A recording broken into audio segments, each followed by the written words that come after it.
ಮೂಕಂ ಕರೋತಿ ವಾಚಾಲಂ ಫಂಗುಂ ಲಂಘಯತೆ ಗಿರಿಂ ಯತ್ಕೃಪಾತಮಹಂ ವಂದೇ ಪರಮಾನಂದಸಾಗರಂ ಅಖಂಡಮಂಡಲಾಕಾರಂ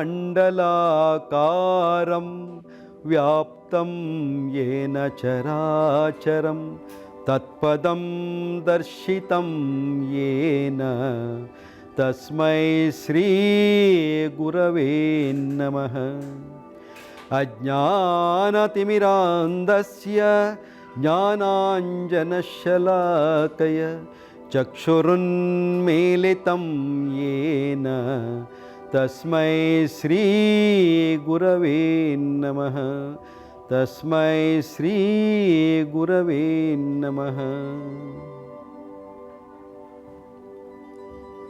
ನಲ್ಮೆಯ ದೂರದರ್ಶನ ಚಂದನ ವಾಹಿನಿಯ ವೀಕ್ಷಕರಿಗೆಲ್ಲ ಸ್ವಾಗತ. ಆತ್ಮೀಯರೇ, ಇಂದಿನ ಸಂಚಿಕೆಯಲ್ಲಿ ಮಧುಮೇಹ ಡಯಾಬಿಟಿಕ್ ಎನ್ನುವ ವಿಷಯದ ಮೇಲೆ ಯೋಗ ಚಿಕಿತ್ಸೆಗಳನ್ನು ಹೇಗೆಲ್ಲ ಮಾಡಿದರೆ ಗುಣಮುಖರಾಗ್ಬೋದು ಅನ್ನೋದನ್ನು ಈ ಸಂಚಿಕೆಯಲ್ಲಿ ನೋಡೋಣ.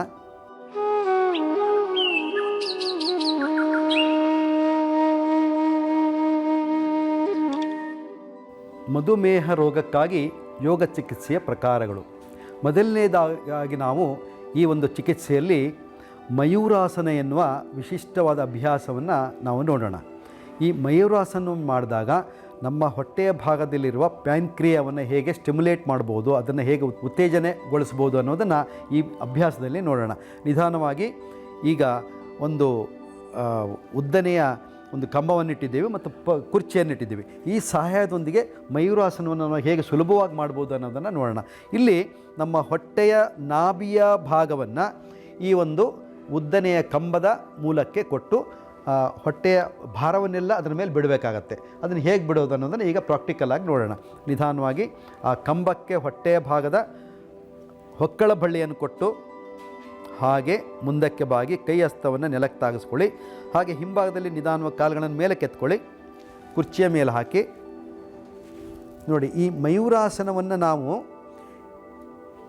ಬ್ಯಾಲೆನ್ಸ್ ಪೋಸ್ಚರ್, ಇದು ಬ್ಯಾಲೆನ್ಸನ್ನು ಮಾಡಿ ನಮ್ಮ ಎರಡೂ ಮೊಣಕೆಯನ್ನು ಹೊಕ್ಕಳ ಬಳ್ಳಿಗೆ ಕೊಟ್ಟು ನಿಂತ್ಕೊಳ್ಬೇಕು. ಅಂದರೆ ಮಯೂರ ಪಕ್ಷಿ ಹೇಗೆ ನಿಂತ್ಕೊಳ್ತದೆ, ನವಿಲು ಹೇಗೆ ನಿಂತ್ಕೊಳ್ತದೆ, ಹಾಗೆ ನಾವು ಆ ಎರಡೂ ಕಾಲಿನಲ್ಲಿ ನಿಂತ್ಕೊಳ್ಬೇಕು.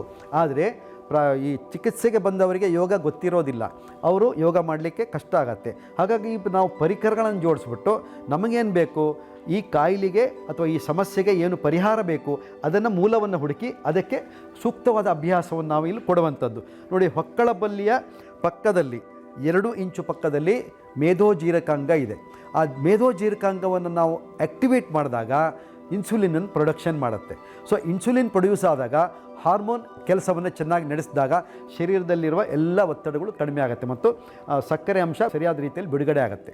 ಹೀಗೆ ಈ ಒಂದು ಡಯಾಬಿಟಿಕನ್ನು ಕಂಟ್ರೋಲ್ ಮಾಡಲಿಕ್ಕೆ ಈ ನಮ್ಮ ಮಯೂರಾಸನವನ್ನು ಈ ರೀತಿಯಾಗಿ ನಾವು ಬಳಸ್ಕೊಳ್ತೇವೆ. ಇದರಲ್ಲಿ 1 ನಿಮಿಷ ಅಥವಾ 2 ನಿಮಿಷ ಪ್ರಾರಂಭದಲ್ಲಿದ್ದು ಅಲ್ಲಿ ಸಹಜವಾದ ಉಸಿರಾಟವನ್ನು ಮಾಡಬೇಕು.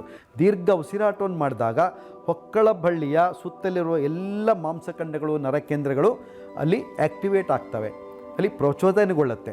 ಹಾಗಾಗಿ ಆ ಒಂದು ಮೇಧೋಜೀರಕಾಂಗದ ನಿಷ್ಕ್ರಿಯವಾದಂತಹ ಶಕ್ತಿಯನ್ನು ಮತ್ತೆ ಉದ್ದೀಪನಗೊಳಿಸಲಿಕ್ಕೆ, ಅದನ್ನು ಚೇತರಿಕೆ ಮಾಡಿಸಲಿಕ್ಕೆ ಈ ಒಂದು ವಿಶೇಷವಾದ ತಂತ್ರಗಾರಿಕೆಯನ್ನು ಈ ಚಿಕಿತ್ಸಾ ಪದ್ಧತಿಯಲ್ಲಿ ನಾವು ಉಪಯೋಗಿಸುವಂಥದ್ದು.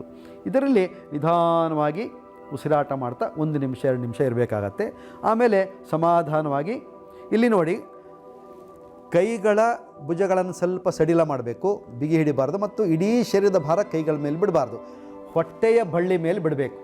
ಏನು ಹೊಕ್ಕಳ ಬಳ್ಳಿ ಇದೆಯಲ್ಲ ಅದರ ಮೇಲೆ ಬಿಟ್ಟಾಗ ಮಾತ್ರ ನಮಗೆ ಪರಿಣಾಮಕಾರಿಯಾದ ಒಂದು ರಿಸಲ್ಟ್ ಸಿಗ್ತದೆ. ಈ ರೀತಿ ಸ್ವಲ್ಪ ಹೊತ್ತಿದ್ದು ಆಮೇಲೆ ನಿಧಾನವಾಗಿ ಹೊರಗೆ ಬರೋದು. ಕಾಲುಗಳನ್ನು ನಿಧಾನವಾಗಿ ಕೆಳಗೆ ತನ್ನಿ. ಈ ಮಯೂರಾಸನದ ಅಭ್ಯಾಸ ಆದಮೇಲೆ ಒಂದು ಕ್ರಮವನ್ನು ನಾವು ಅನುಸರಿಸಲೇಬೇಕು. ಯಾಕೆ ನೋಡಿ, ಈ ಹೊಕ್ಕಳ ಬಳ್ಳಿಗೆ ಹೆಚ್ಚು ಪ್ರೆಸರೈಸ್ ಆಗಿರುತ್ತೆ, ಅಲ್ಲಿ ತುಂಬ ಇಡೀ ಶರೀರದ ಭಾರವನ್ನು ಹೊಕ್ಕಳ ಬಳ್ಳಿ ಮೇಲೆ ಬಿಟ್ಟಿರ್ತೀವಿ. ಆಗೇನಾಗುತ್ತೆ, ಹೊಟ್ಟೆಯ ಮಸಲ್ ಭಾಗಗಳು ಸ್ವಲ್ಪ ಒತ್ತಡಕ್ಕೆ ಉಂಟಾಗಿರುತ್ತೆ. ಅದನ್ನು ರಿಲೀಸ್ ಮಾಡ್ಕೊಳ್ಬೇಕು ನಾವು. ಹೇಗೆ, ಈ ಕೈ ಹಸ್ತವನ್ನು 5 ಬೆರಳನ್ನು ಅಗಲ ಮಾಡಿ ಹೊಕ್ಕಳ ಬಳ್ಳಿಯ ಸುತ್ತಲಿಟ್ಟು ಹೀಗೆ ಮಸಾಜ್ ಮಾಡಬೇಕು. ಇದನ್ನು ಕುಳಿತು ಮಾಡ್ಬೋದು, ನಿಂತು ಮಾಡ್ಬೋದು ಆರಾಮಾಗಿ. ಈ ರೀತಿ ಮಸಾಜ್ ಮಾಡಬೇಕು. ಮತ್ತು ಅದನ್ನು ಆ್ಯಂಟಿ ಕ್ಲಾಕ್ ವೈಸ್ ವಿರುದ್ಧ ದಿಕ್ಕಿನಲ್ಲಿ ಮಸಾಜ್ ಮಾಡಬೇಕು. ಈ ಎರಡೂ ಕ್ರಮದಲ್ಲಿ ನಾವು ಮಸಾಜ್ ಮಾಡಿದಾಗ ಇದೊಂದು 12 ಬಾರಿ ಅಥವಾ 24 ಬಾರಿ ಆರಾಮದಲ್ಲಿ ಕೈ ಹಸ್ತವನ್ನು ಸಡಿಲ ಬಿಟ್ಟು ಒಂದು ಮಸಾಜನ್ನು, ಮೃದುವಾದ ಮಸಾಜನ್ನು ಮಾಡೋದು. ಈ ರೀತಿ ಮಾಡಿದಾಗ ಹೊಟ್ಟೆ ಭಾಗದ ಎಲ್ಲ ಒತ್ತಡಗಳು ಕಡಿಮೆ ಆಗುತ್ತೆ ಮತ್ತು ಮುಂದಿನ ಅಭ್ಯಾಸಕ್ಕೆ ನಮ್ಮ ಶರೀರ ಒಗ್ಗತ್ತೆ. ಸೊ ಇಲ್ಲಿ ನಾನು ಹೊಟ್ಟೆ ಮಸಾಜ್ ಮಾಡಲಿಕ್ಕೆ ಹೇಳಿದೆ. ಇದು ತುಂಬ ಉಪಯೋಗವಾದಂಥ ಒಂದು ಸಿಸ್ಟಮ್, ಒಂದು ಮನೆಮದ್ದು. ಇಲ್ಲಿ ನೀವು ಮನೆಯಲ್ಲಿ ಪ್ರತಿ ದಿವಸ ಸ್ನಾನ ಮಾಡುವಾಗ ಈ ಒಂದು ಹೊಟ್ಟೆ ಮಸಾಜನ್ನು ನೀವು ಸ್ವಯಂ ಪ್ರೇರಿತವಾಗಿ ಮಾಡ್ತಾ ಹೋದರೆ ನಿಮ್ಮ ಹೊಟ್ಟೆಯ ಸಮಸ್ಯೆಗಳು ಬಗೆಹರಿಯುತ್ತೆ ಮತ್ತು ಹೊಟ್ಟೆಯ ಕೊಬ್ಬು ಕರಗ್ತದೆ. ನಮಗೆ ಹೊಟ್ಟೆಯದೇ ಸಮಸ್ಯೆ, ಇಡೀ ಶರೀರಕ್ಕೆ ಆರೋಗ್ಯದ ಗುಟ್ಟಿಲಿದೆ ಅಂದರೆ ನಮ್ಮ ಹೊಟ್ಟೆಯಲ್ಲಿ. ಅದಕ್ಕೆ ನಾವು ಇಂಗ್ಲೀಷ್ನಲ್ಲಿ ಒಂದು ಗಾದೆ ಹೇಳ್ತಾರೆ, stomach is the prime minister ಅಂತ. ದೇಶಕ್ಕೆ ಪ್ರಧಾನಮಂತ್ರಿಯ ಒಂದು ಆಡಳಿತ ಅಥವಾ ವ್ಯವಸ್ಥೆ ಎಷ್ಟು ಮುಖ್ಯವೋ ಹಾಗೆ ನಮ್ಮ ಇಡೀ ಶರೀರಕ್ಕೆ ಹೊಟ್ಟೆ ಭಾಗದ ಕಾರ್ಯಾಂಗ ವ್ಯವಸ್ಥೆ, ಅಗ್ನಿ ತತ್ವದ ಕಾರ್ಯಾಂಗ ವ್ಯವಸ್ಥೆ ಬಹಳ ಮುಖ್ಯವಾಗಿ ಬೇಕಾದದ್ದು. ಹಾಗಾಗಿ ಇದರಲ್ಲಿ ಏನಾದರೂ ಡಿಸ್ಟರ್ಬ್ ಆದರೆ ಅಥವಾ ಒತ್ತಡಗಳು ಉಂಟಾದರೆ ಅಥವಾ ಇನ್ಕನ್ವೀನಿಯನ್ಸ್ ಆದರೆ ನಾವು ಆವತ್ತಿನ ದಿವಸ ಏನೂ ಮಾಡಲಿಕ್ಕಾಗಲ್ಲ, ಕೆಲಸವನ್ನೇ ಮಾಡಲಿಕ್ಕಾಗಲ್ಲ ಅಲ್ವಾ. ಆ ರೀತಿಯ ಹೊಟ್ಟೆಯ ಸಮಸ್ಯೆಗಳನ್ನು ಮಾಡಿಕೊಳ್ಳದೆ ಈ ದೈನಂದಿನ ಬದುಕನ್ನು ಆರಾಮಾಗಿ ಇಟ್ಕೊಳ್ಬೇಕಾದ್ರೆ ಮತ್ತು ಹೊಟ್ಟೆಯ ಬೊಜ್ಜನ್ನು ಕರಗಿಸ್ಕೊಳ್ಬೇಕಾದ್ರೆ ಈ ಒಂದು ಹೊಟ್ಟೆ ಮಸಾಜನ್ನು ಪ್ರತಿನಿತ್ಯ ಮಾಡಲಿಕ್ಕೆ ಅಭ್ಯಾಸ ಮಾಡಿಕೊಳ್ಳಿ. 1 ವಾರ ಸ್ನಾನದ ಕೋಣೆಗೆ ಹೋಗಿ ಪ್ರತಿ ದಿವಸ ಅದನ್ನು ಅಭ್ಯಾಸ ಮಾಡಿ. 1 ವಾರದ ನಂತರ ನಿಮಗೆ ಆಟೋಮೆಟಿಕ್ಕಾಗಿ ಕೈ ಹೊಟ್ಟೆ ಮೇಲೆ ಬರುತ್ತೆ, ಆಮೇಲೆ ನಿರಂತರವಾಗಿ ಹೋಗುತ್ತೆ. ಈ ರೀತಿ ಅಭ್ಯಾಸವನ್ನು ನೀವು ಮಾಡಿಕೊಳ್ಬೇಕು. ಇದು ಮಯೂರಾಸನದಲ್ಲಿರುವಂಥ ಒಂದು ಒಳಗುಟ್ಟು. ಇದರ ನಂತರ ಮುಂದಿನ ಅಭ್ಯಾಸವನ್ನು ನೋಡೋಣ. ಮಯೂರಾಸನದ ನಂತರ ನಾವು ಪಾರ್ಶ್ವ ಪವನ ಮುಕ್ತಾಸನದ ಕೆಲವು ಪ್ರಕಾರಗಳನ್ನು ನೋಡೋಣ. ಅದನ್ನು ನಾವು ಕುರ್ಚಿಯ ಸಹಾಯದೊಂದಿಗೆ ಮಾಡಿದಾಗ ನಮಗೆ ಅತ್ಯಂತ ಉಪಯೋಗವನ್ನು ಮತ್ತು ಸುಲಭವಾಗಿ ಅದನ್ನು ಮಾಡಲಿಕ್ಕೆ ಅನುಕೂಲ ಮಾಡಿಕೊಡ್ತದೆ. ಅದನ್ನು ಹೇಗೆ ಅನ್ನೋದನ್ನು ಕುರ್ಚಿ ಮೇಲೆ ಕೂತು ಅಭ್ಯಾಸವನ್ನು ನೋಡ್ತಾ ಹೋಗೋಣ. ನಿಧಾನವಾಗಿ ಕುರ್ಚಿಯ ಮೇಲೆ ಕೂತ್ಕೊಳ್ಳಿ, ಬಲಬದಿಯಲ್ಲಿ ಕೂತ್ಕೊಳ್ಳಿ, ಕುರ್ಚಿಯ ಅರ್ಧ ಭಾಗದಲ್ಲಿ ಕೂತ್ಕೊಳ್ಳಿ. ಕೆಳಗೆ ಬ್ರಿಕ್ಕನ್ನು ಇಟ್ಟಿದ್ದೀವಿ, ಆ ಬ್ರಿಕ್ಕಿನ ಮೇಲೆ ಇಟ್ಟಿಗೆಯ ಮೇಲೆ ನಿಮ್ಮ ಕಾಲಿನ ಪಾದಗಳನ್ನಿಡಿ. ನಿಮ್ಮ ಮಂಡಿಯ ನೇರವಾಗಿ ನಿಮ್ಮ ಕಾಲಿನ ಪಾದಗಳಿರಲಿ. ಮಂಡಿಗಿಂತ ಮುಂದಕ್ಕೆ ಹೋಗಬಾರ್ದು, ಮಂಡಿಗಿಂತ ಹಿಂದಕ್ಕೆ ಹೋಗಬಾರ್ದು. ಮತ್ತು ಎರಡೂ ಕಾಲಿನ ಮಂಡಿಗಳನ್ನು ಜೋಡಿಸ್ಕೊಳ್ಳಿ. ಪಾದದ ಎರಡೂ ಸ್ಥಿತಿಯನ್ನು ಜೋಡಿಸ್ಕೊಳ್ಳಿ.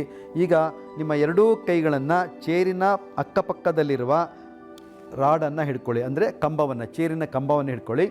ಈ ಕಂಬವನ್ನು ಹಿಡಿದುಕೊಂಡಾಗ ನಿಮ್ಮ ಭುಜದ ಮತ್ತು ಕುತ್ತಿಗೆಯ ಎಲ್ಲ ಭಾಗವನ್ನು ಸಡಿಲಗೊಳಿಸಿ ಮತ್ತು ನಿಮ್ಮ ಮೊಣಕೈಗಳನ್ನು ಆದಷ್ಟು ಈ ರಿಬ್ಸ್ಗಳಿಗೆ ಅಂದರೆ ಪಕ್ಕೆಲುಬುಗಳಿಗೆ ತಾಗಿಸಿಕೊಳ್ಳುವ ಪ್ರಯತ್ನವನ್ನು ಮಾಡಿ. ನಿಧಾನವಾಗಿ ಉಸಿರು ತಗೊಳ್ತಾ ಸೊಂಟದ ಮೂಲವನ್ನು ಮೇಲಕ್ಕೆ ಎತ್ಕೊಳ್ಳಿ, ಎದೆ ಎತ್ಕೊಳ್ಳಿ.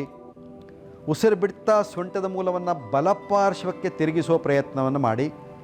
ಬಲಗೈಯನ್ನು ಚೇರಿಗೆ ಒತ್ತಿ ಬಲ ಪಾರ್ಶ್ವಕ್ಕೆ ಸೊಂಟದ ಮೂಲವನ್ನು ತಿರುಗಿಸಿ. ಆಗ ಎದೆ ಭಾಗ ವಿಶಾಲ ಆಗತ್ತೆ ನೋಡಿ. ಈ ರೀತಿಯಾಗಿ ನಾವು ಟ್ವಿಸ್ಟ್ ಮಾಡಿದಾಗ ಈ ಸೊಂಟದ ಮೂಲವನ್ನು ಗಮನಿಸಿ, ಹೇಗೆ ಬಟ್ಟೆ ಹಿಂಡಿದ ಸ್ಥಿತಿ ಉಂಟಾಗಿದೆ. ಈ ರೀತಿ ಬಟ್ಟೆ ಹಿಂಡಿದ ಸ್ಥಿತಿ ಉಂಟಾದಾಗ ನಮ್ಮ ಈ ಪ್ಯಾನ್ಕ್ರಿಯಾ ಇರುವ ಭಾಗ, ಹೊಟ್ಟೆಯ ಭಾಗ ಚೆನ್ನಾಗಿ ತಿರುಚಲ್ಪಟ್ಟಿದೆ, ಅಲ್ಲಿ ಒಂದು ಮಸಾಜ್ ಆಗತ್ತೆ ಮತ್ತು ಅಲ್ಲಿರುವ ಮಾಂಸಖಂಡಗಳಾಗಲಿ, ನರಕೇಂದ್ರಗಳಾಗಲಿ ಮತ್ತು ಅಂಗಾಂಗಗಳು, ಪ್ಯಾನ್ಕ್ರಿಯಾ ಇರ್ಬೋದು ಅಥವಾ ಲಿವರ್ ಇರ್ಬೋದು ಅಥವಾ ನಮ್ಮ ಸಣ್ಣ ಕರಳಿರ್ಬೋದು, ದೊಡ್ಡ ಕರಳಿರ್ಬೋದು, ಆ ಹೊಟ್ಟೆಯ ಎಲ್ಲ ಭಾಗದ ಅಂಗಾಂಗಗಳು ಆ್ಯಕ್ಟಿವೇಟ್ ಆಗ್ತವೆ. ಬಹುಮುಖ್ಯವಾಗಿ ನಾವು ಗಮನಿಸಬೇಕಾದದ್ದು ಪ್ಯಾನ್ಕ್ರಿಯಾವನ್ನು, ಈ ಮೇಧೋಜೀರಕಾಂಗವನ್ನು ಆ್ಯಕ್ಟಿವೇಟ್ ಮಾಡಲಿಕ್ಕೆ ಈ ಎಲ್ಲ ಒಂದೊಂದಾಗಿ ಪ್ರಕಾರಗಳನ್ನು ನಾವು ಮಾಡ್ತಾ ಇದ್ದೇವೆ. ಇದು ಭಾರದ್ವಾಜಾಸನ, ತಿರುಚುವಿಕೆಯನ್ನು ಮಾಡುವಂಥ ಅಭ್ಯಾಸ. ಸೊಂಟದ ಭಾಗದಲ್ಲಿ ತಿರುಚುವಿಕೆಯನ್ನು ಕೊಟ್ಟಾಗ ಹೊಟ್ಟೆಯ ಸ್ನಾಯುಗಳನ್ನು ಆ್ಯಕ್ಟಿವೇಟ್ ಮಾಡಲಿಕ್ಕೆ ಇದು ತುಂಬ ಸಹಕಾರಿ ಮತ್ತು ಅಷ್ಟೇ ಸುಲಭವಾದ ಅಭ್ಯಾಸ. ಇದನ್ನು ಮನೆಯಲ್ಲಿ ಆರಾಮದಲ್ಲಿ ಕುರ್ಚಿ ಮೇಲೆ ಕೂತು ಮಾಡ್ಬೋದು. ಇಲ್ಲಿ ಸಹಜವಾದ ಉಸಿರಾಟವನ್ನು ಮಾಡಬೇಕು. 1 ನಿಮಿಷ ಇಲ್ಲಿರ್ಲಿಕ್ಕೆ ಪ್ರಯತ್ನ ಮಾಡಬೇಕು. ಇದಾದ ನಂತರ ನಿಧಾನವಾಗಿ ಅದನ್ನು ಇನ್ನೊಂದು ಬದಿಯಲ್ಲಿ ಮಾಡುವ ಅಭ್ಯಾಸವನ್ನು ನೋಡೋಣ. ಕುರ್ಚಿ ಭಾರದ್ವಾಜಾಸನದ ಪ್ರಕಾರ ಎಡಪಾರ್ಶ್ವದಲ್ಲಿ ನೋಡೋಣ. ಸ್ಥಿತಿಗೆ ಬನ್ನಿ. ಎರಡೂ ಕಾಲನ್ನು ಜೋಡಿಸ್ಕೊಳ್ಳಿ. ಚೇರನ್ನು ಕೈಯಿಂದ ಹಿಡ್ಕೊಳ್ಳಿ. ಉಸಿರು ತಗೊಳ್ತಾ ಸೊಂಟದ ಮೂಲವನ್ನು ಮೇಲಕ್ಕೆತ್ತಿ, ಎದೆ ಎತ್ತಿ, ಉಸಿರು ಬಿಡ್ತಾ ನಿಧಾನವಾಗಿ ಸೊಂಟದ ಮೂಲವನ್ನು ಎಡಪಾರ್ಶ್ವಕ್ಕೆ ತಿರುಗಿಸುವ ಪ್ರಯತ್ನ ಮಾಡಿ. ಈ ರೀತಿಯಾಗಿ ಚೆನ್ನಾಗಿ ಟ್ವಿಸ್ಟ್ ಆಗಬೇಕು, ತಿರುಚಲ್ಪಡಬೇಕು. ಈ ಟ್ವಿಸ್ಟಿಂಗ್ ಆದಾಗ ನಮ್ಮ ಹೊಟ್ಟೆಯ ಭಾಗದಲ್ಲಿ ಒಂದು ಟ್ರ್ಯಾಕ್ಷನ್ ಆಗುತ್ತೆ. ಅಲ್ಲಿ ನಾವು ಸಹಜವಾದ ಉಸಿರಾಟವನ್ನು ಮಾಡಬೇಕು, ನಿಧಾನ. ನೋಡಿ, ಈ ಸ್ಥಿತಿಯಲ್ಲಿ ಈ ಭುಜಗಳನ್ನು ಮತ್ತು ಈ ಕೈ ತೋಳುಗಳನ್ನು ಮತ್ತು ಈ ಕುತ್ತಿಗೆ ಭಾಗವನ್ನು ಸಹಜವಾಗಿ ನಾವು ಸಾಮಾನ್ಯವಾಗಿ ಬಿಗಿ ಹಿಡಿತೀವಿ ಮಾಡುವಾಗ. ಆ ಬಿಗಿತವನ್ನು ಕಡಿಮೆ ಮಾಡಬೇಕು. ಆ ಬಿಗಿತವನ್ನು ಕಡಿಮೆ ಮಾಡಿದಾಗ ನಮ್ಮ ಹೊಟ್ಟೆಯ ಸ್ನಾಯುಗಳೆಲ್ಲ ಸಂಕುಚಿತಗೊಳ್ಳುತ್ತದೆ, ಅಂದರೆ ಫ್ಲೆಕ್ಸಿಬಿಲಿಟಿ ಬರುತ್ತೆ. ಅಂದರೆ ಉಸಿರು ಬಿಟ್ಟಾಗ, ಉಸಿರು ತಗೊಂಡಾಗ ಆ ಹೊಟ್ಟೆಯ ಭಾಗದ ಎಲ್ಲ ಸ್ನಾಯುಗಳು ಸಂಕುಚಿತತೆಗೊಳ್ಳುತ್ತದೆ. ಅದನ್ನು ನಾವು ಗಮನಿಸಬೇಕು. ಈ ಭಾರದ್ವಾಜಾಸನದಲ್ಲಿ ಸೊಂಟದ ಮೂಲವನ್ನು ಮೇಲಕ್ಕೆತ್ತುತ್ತಾ ಎದೆಯನ್ನು ವಿಶಾಲಗೊಳಿಸ್ತಾ ದೀರ್ಘ ಉಸಿರಾಟವನ್ನು ಮಾಡಬೇಕು. ಪ್ರಾರಂಭದಲ್ಲಿ ಸ್ವಲ್ಪ ಕಷ್ಟ ಆದರೂ ಕೂಡ ಬರ್ತಾ ಬರ್ತಾ ನಿಧಾನವಾಗಿ ಅದನ್ನು ಹೆಚ್ಚು ಅಭ್ಯಾಸ ಮಾಡ್ತಾ ಅದರ ಕ್ಲಾಸಿಕಲ್ ಪೋಸ್ಚರ್ಗೆ ನಾವು ಹೋಗಬೇಕು. ಆಗ ನಮಗೆ ಮೂಲ ಸ್ಥಿತಿಯಲ್ಲಿ ಆ ಒಂದು ಉಪಯೋಗ ಖಂಡಿತವಾಗಲೂ ಸಿಗ್ತದೆ. ಈ ರೀತಿ ನೀವು 5 ಬಾರಿಯೋ 10 ಬಾರಿಯೋ ಬಲಕ್ಕೆ ಒಮ್ಮೆ ಎಡಕ್ಕೊಮ್ಮೆ ಈ ಅಭ್ಯಾಸವನ್ನು ನೀವು ಮಾಡಬಹುದು. ನೋಡಿದ್ರಲ್ಲ ವೀಕ್ಷಕರೇ, ಈ ಸಂಚಿಕೆಯಲ್ಲಿ ಮಧುಮೇಹ ನಿಯಂತ್ರಣವನ್ನು ಯೋಗ ಚಿಕಿತ್ಸೆಯ ಮೂಲಕ ಹೇಗೆ ಮಾಡಿಕೊಳ್ಳಬಹುದು ಅನ್ನೋದನ್ನು ಹಲವಾರು ಅಭ್ಯಾಸಗಳನ್ನು ನೋಡಿದ್ದೀರಿ.